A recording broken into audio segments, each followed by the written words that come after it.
नमस्कार, मैं हूं आशुतोष और आप देख रहे हैं सत्यहिंदी.com। सत्यहिंदी.com के खास कार्यक्रम आशुतोष की बात में आपका स्वागत है। आज हम बातचीत करेंगे कांग्रेस पार्टी को लेकर। कांग्रेस पार्टी में काफी उहापोह मची हुई है।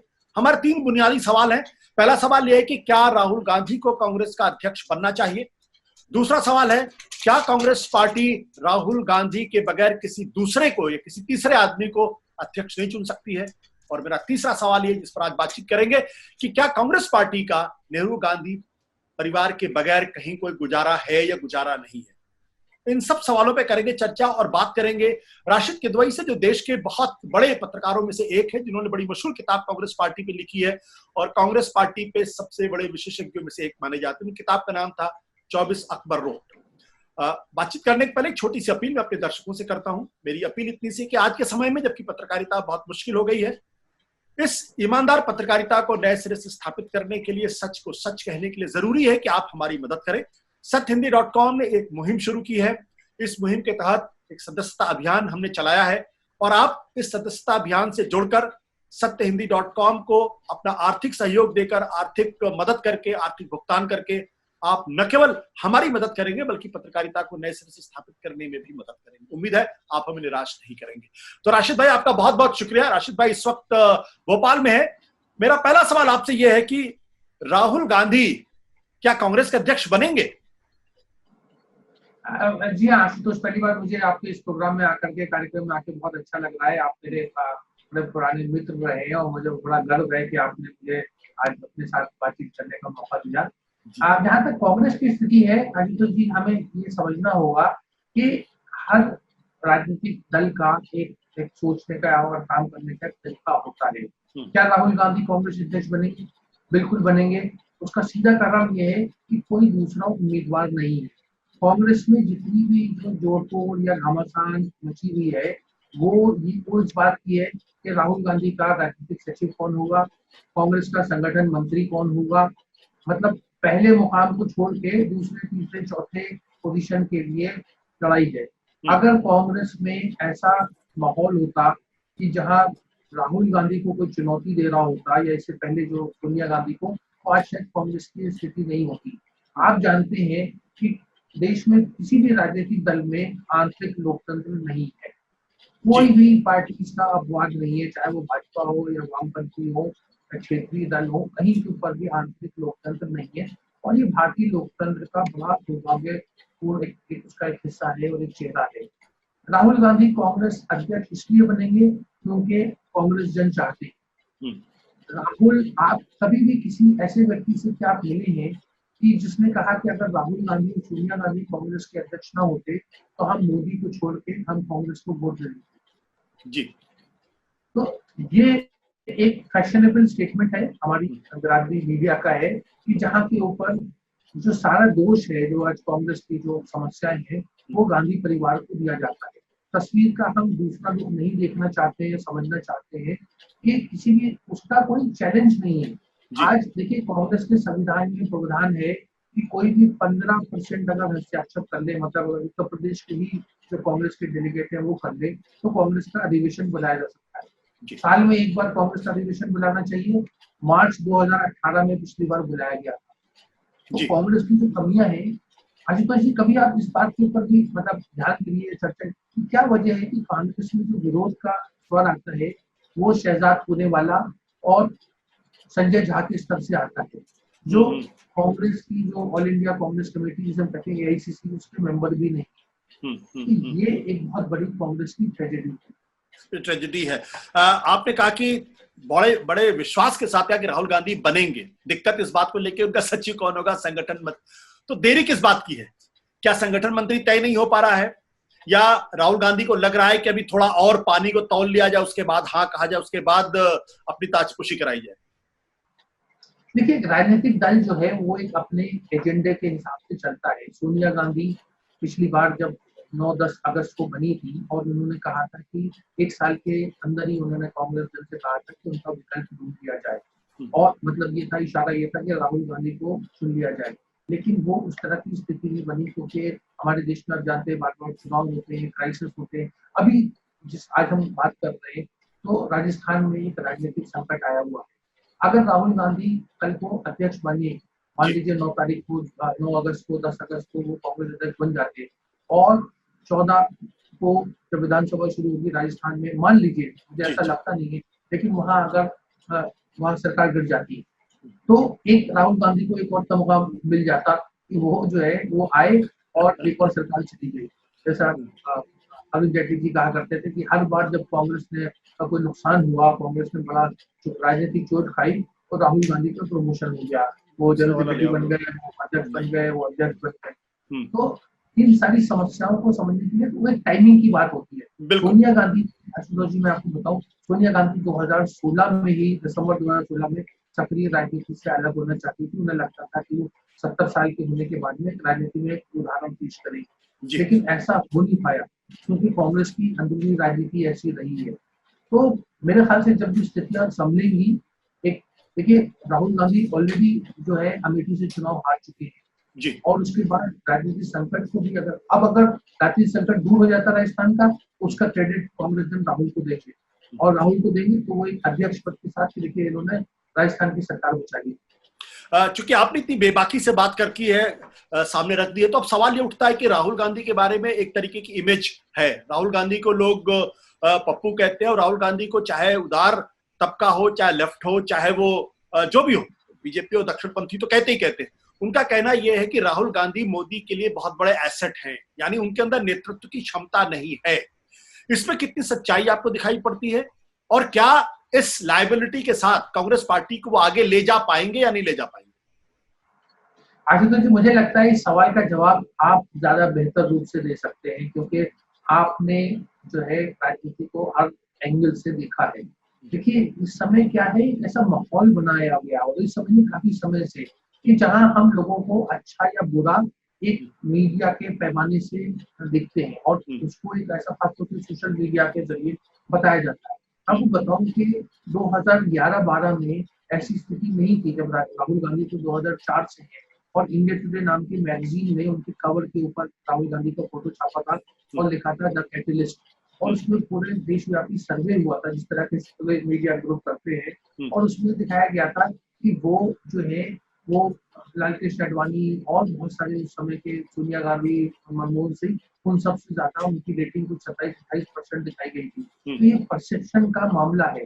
दरअसल देखिए राहुल में लचीलापन नहीं है। कांग्रेस जन और कांग्रेस के बाहर जो उनके गैर भाजपा के दल है, वो उनमें एक तरीके से लचीलेपन की उम्मीद कर रहे हैं कि वो उनकी राय के साथ चले। राहुल गांधी जो है, मुझे लगता है उनकी एक क्लैरिटी है, वो अपने आप को नरेंद्र मोदी जैसा नहीं प्रस्तुत करना चाहते, वो नरेंद्र मोदी का एक बिल्कुल ऑल्टरनेटिव प्रस्तुत करना चाहते हैं।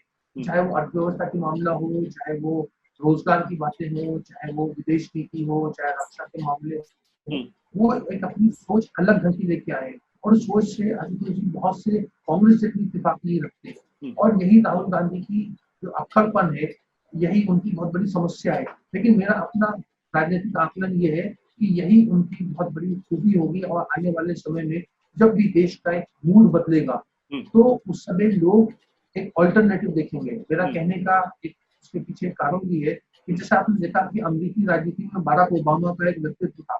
बाराक ओबामा के बाद में अमेरिका का राष्ट्रपति कौन बना? Donald Trump.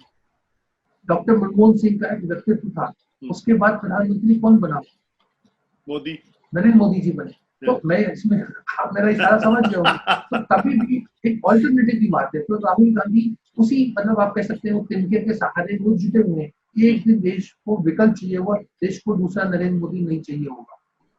लेकिन इसमें दो चीजें हैं राशिद भाई, आपने जो कहा कि और बिल्कुल नए तरीके की बातें आप करें, क्योंकि मैं जितने लोगों से बातचीत करता हूं उनको लगता है कि राहुल गांधी तो पिटे हुए मोहरे हैं, राहुल गांधी के अंदर नेतृत्व क्षमता नहीं है, राहुल गांधी सोच नहीं सकते हैं, राहुल गांधी जो है वो नरेंद्र मोदी के लिए एसेट है, इस तरीके की बातें की जाती है। यहां तक कि कांग्रेस के अंदर के लोग भी इस तरीके की बातें कर रहे हैं।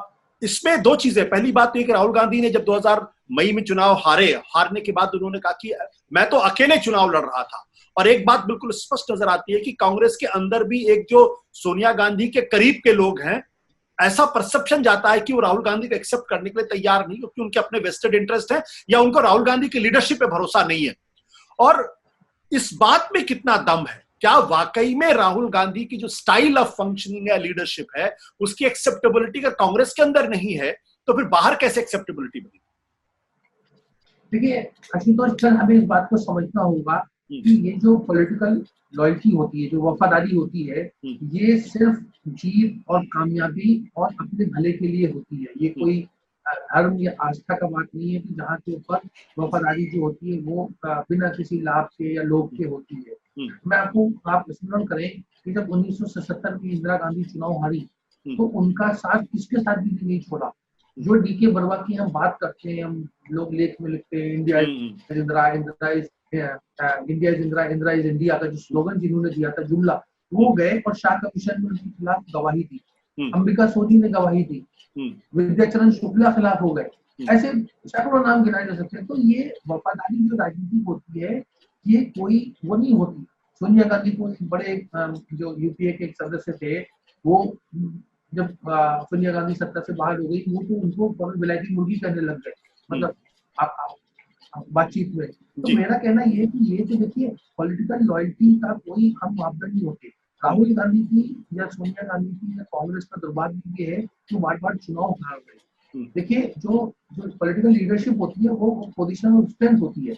आज अरविंद केजरीवाल का अखबार इसलिए है क्योंकि 2 बार 3 बार उन्होंने भाजपा को खुले मैदान में दिल्ली जैसी जगह पे हराया और बहुत ही कन्विंसिंगली हराया।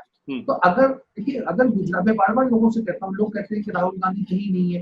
देखिए गुजरात का चुनाव जब हुआ था तो तकरीबन बराबरी में खत्म हुआ था, बाद में बिल्कुल स्थिति पलट गई। और कर्नाटक का हुआ, मध्य प्रदेश, राजस्थान, छत्तीसगढ़, दिल्ली, झारखंड, कई जगह ऐसे मामले आए जहां ये बताया साफ नजर आता है, महाराष्ट्र में भी, कि भाजपा को परास्त किया जा सकता है। ऐसा नहीं है कि नरेंद्र मोदी और अमित शाह की भाजपा को हराया नहीं जा सकता। दरअसल कांग्रेस का अपना आत्मविश्वास टूट गया है। वो एक आपाधापी में है कि राम मंदिर का मामला है, वो पकड़ लो, कोई भी चीन का बात जो मोदी जी कह रहे हैं राष्ट्रवाद, उसकी बात कर ली। ये क्राइसिस ऑफ कॉन्फिडेंस है, ये राजनीतिक दलों में होता है। इसीलिए मेरे मन में एक दूर से देखने में राहुल गांधी के लिए एक हेल्दी एटीट्यूड है। वो इसलिए है कि वो अपने जो उनकी अपनी सोच है, हो सकता है वो गलत हो, लेकिन वो उससे समझौता नहीं करते।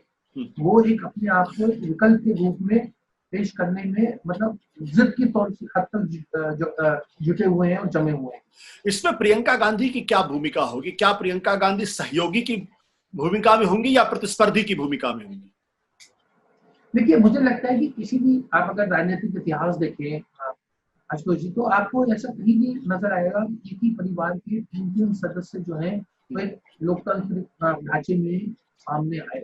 उससे फायदा कम होता है, नुकसान ज्यादा होता है। क्योंकि जवाहरलाल नेहरू का एक अपना व्यक्तित्व था, इंदिरा गांधी का अलग था।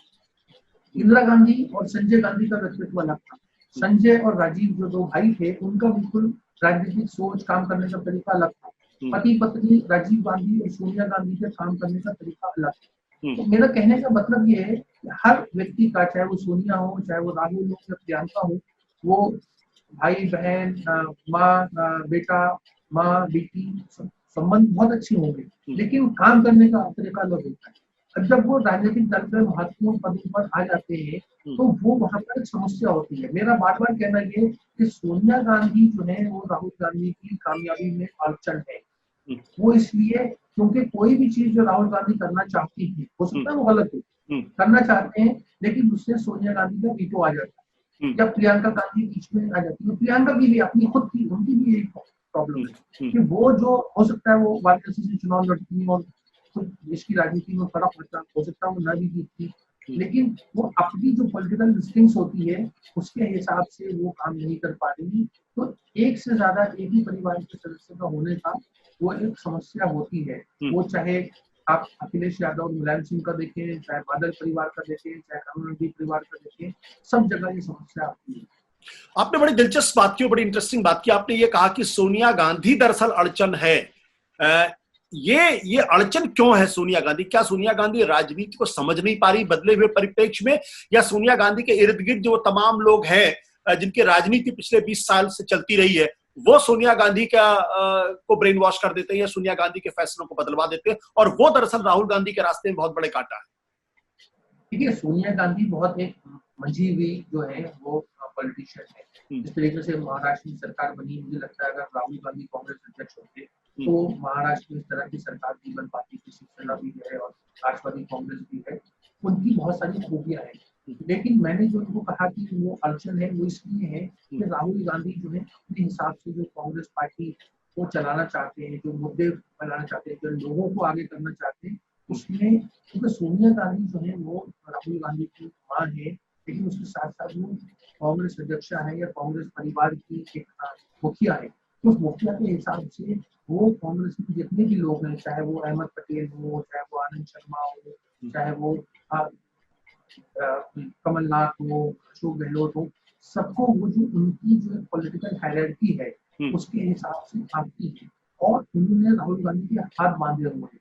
देखिए, जो वही मैं कह रहा हूँ, जब राजनीतिक दलों में जब सत्ता परिवर्तन होता है अंदरूनी तौर पे, तो वो जब निजाम बदलता है तो सारे जो पियादे, वजीर, हाथी घोड़े जो भी अगर शतरंज की बात करें, सब बदल जाते हैं। आप देखिए, जो संजय के साथी थे वो बहुत कम लोग राजीव के साथ चल पाए। जो राजीव गांधी के साथी थे वो जब तक नरसिम्हा राव के साथ में वो उनका नहीं चल पाए वो लोग। इसी तरीके से सीताराम केसरी कम समय में रहे, लेकिन नरसिम्हा राव के लोग बाहर हो गए। तो हर व्यक्ति का एक अपना काम करने का तरीका होता है, उसके अपने वफादार होते हैं। ये एक कांग्रेस की विडंबना ये रही कि देखिए किसी ने पार्टी छोड़ी नहीं। जिन लोगों को मतलब सिंधिया या जो लोग पार्टी छोड़ के गए, उमूमन मतलब 90% कांग्रेस जो है जो 2012 में थी वो अभी भी। तो मेरा सवाल यह है कि फिर राहुल गांधी अगर सोनिया गांधी के खिलाफ अगर रिवोल्ट नहीं कर पाएंगे तो मोदी को कैसे हराएंगे? अगर वो अपने हिसाब से चलाना चाहते, मैं एक हाइपोथेटिकल सिचुएशन की बात कर रहा हूं, अगर वो अपने हिसाब से कांग्रेस को रिकास्ट करना चाहते हैं, अपने तरीके से चलाना चाहते हैं, तो उनको सबसे पहले तो सोनिया गांधी से लड़ना पड़ेगा। सोनिया गांधी से कहना पड़ेगा कि मां हो गया आपका, अब आप बैठे, मुझे चलाने दें।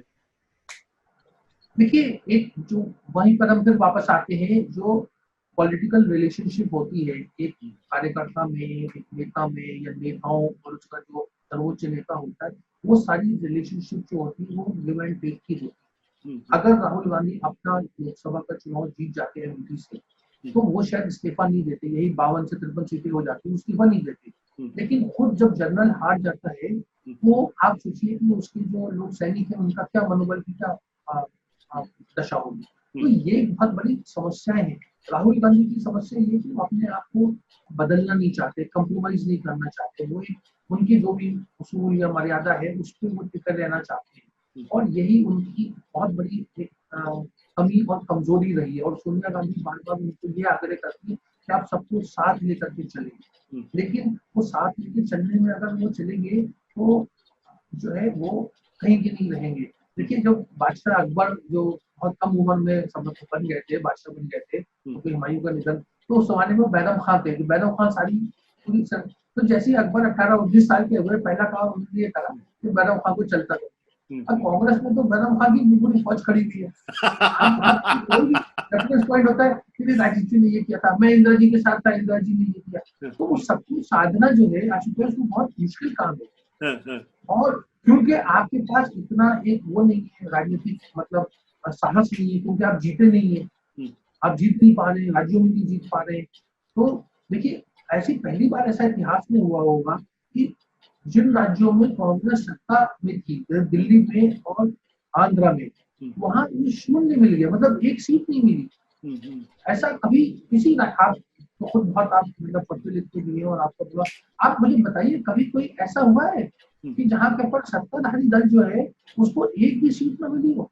तो ये जो जीरो फैक्टर है, ये बहुत मतलब मनोबल तोड़ देता है, विश्वास तोड़ देता है। देखिए, कांग्रेस की जो एब्सेंस ऑफ आइडियोलॉजी थी वैचारिक मुद्दों के ऊपर, वो उसकी स्ट्रेंथ थी कि हम और आपकी आर्थिक सोच चला गए, मेरी आर्थिक सोच चला गया, सब एक गाड़ी में सवार थे, एक प्लेटफॉर्म पे चल रहे थे। लेकिन आज स्टैंड लेना होता है।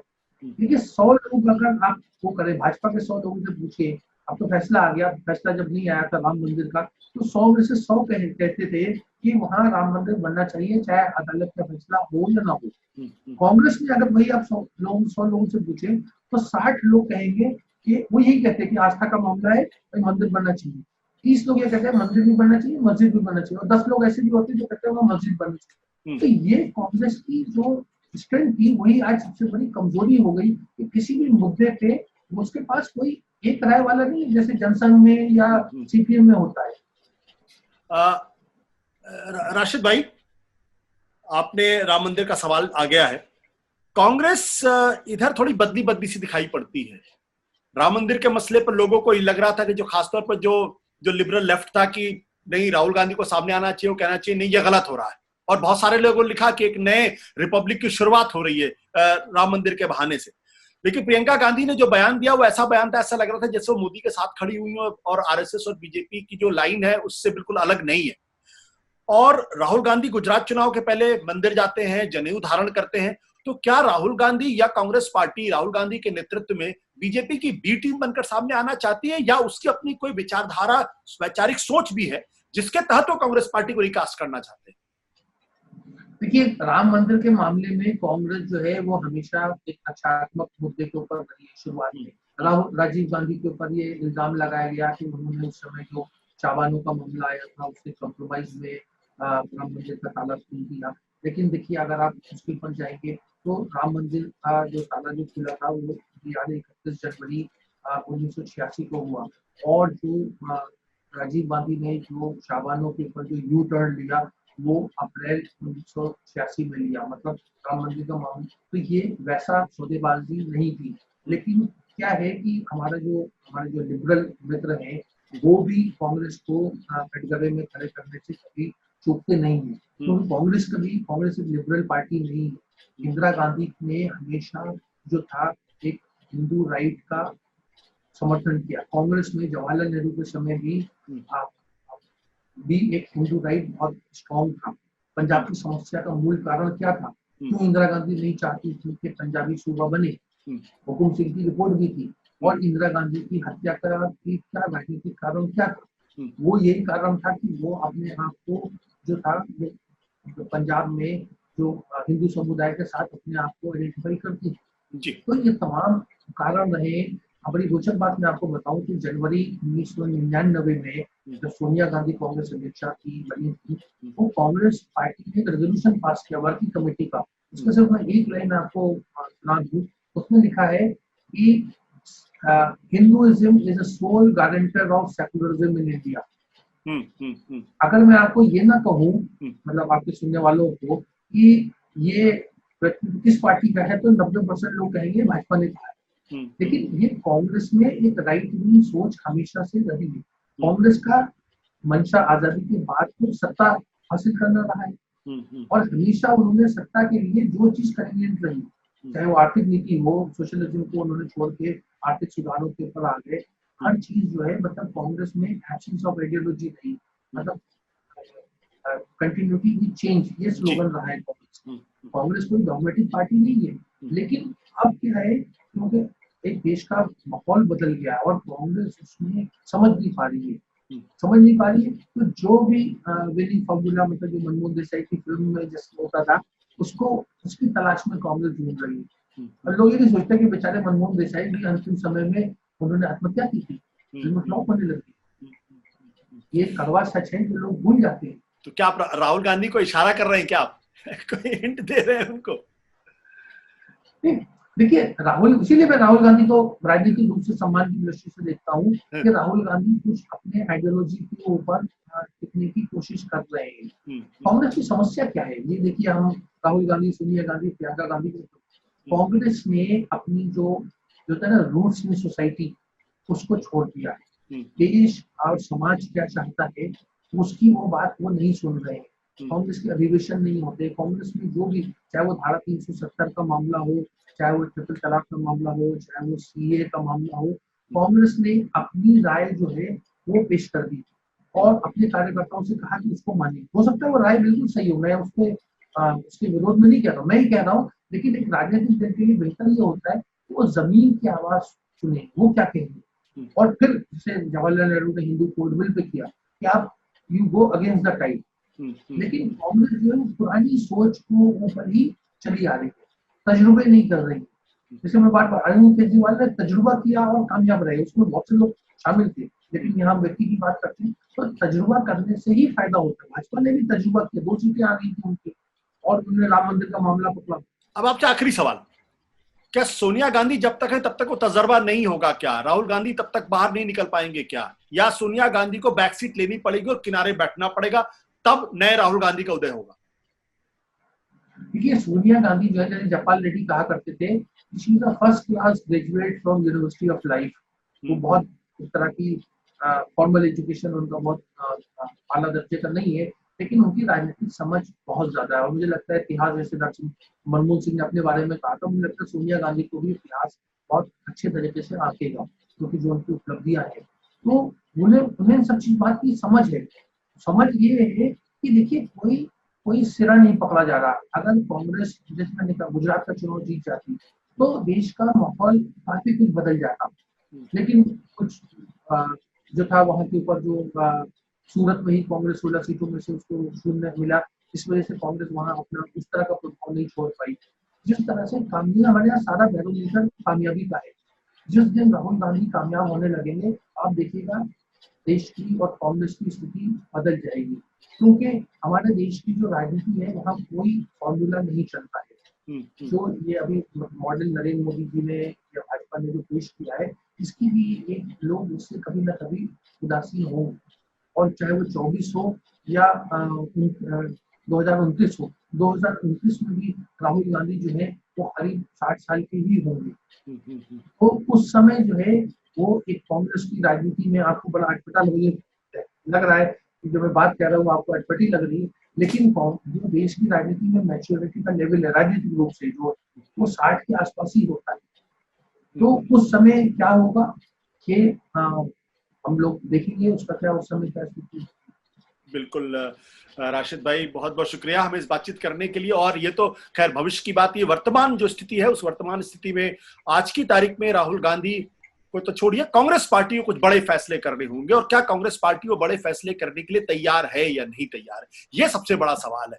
अगर आज की तारीख में शशि थरूर कहते हैं कांग्रेस रडरलेस हो गई, अभिषेक मनु सिंघवी कहते हैं कि राहुल गांधी अगर अध्यक्ष नहीं बनना चाहते तो किसी नए को चुन लिया जाए, क्या ये सब जो उहापोह है वो एक डेमोक्रेटिक प्रोसेस का हिस्सा है, या फिर कांग्रेस के अंदर अनिश्चितता और अनिर्णय की स्थिति है? ये तो वक्त बताएगा। बहुत बहुत शुक्रिया, धन्यवाद, नमस्कार। सत्य हिंदी के और वीडियोस को देखने के लिए हमारे YouTube चैनल को सब्सक्राइब करें और सीधे नोटिफिकेशन पाने के लिए बेल आइकन दबाएं।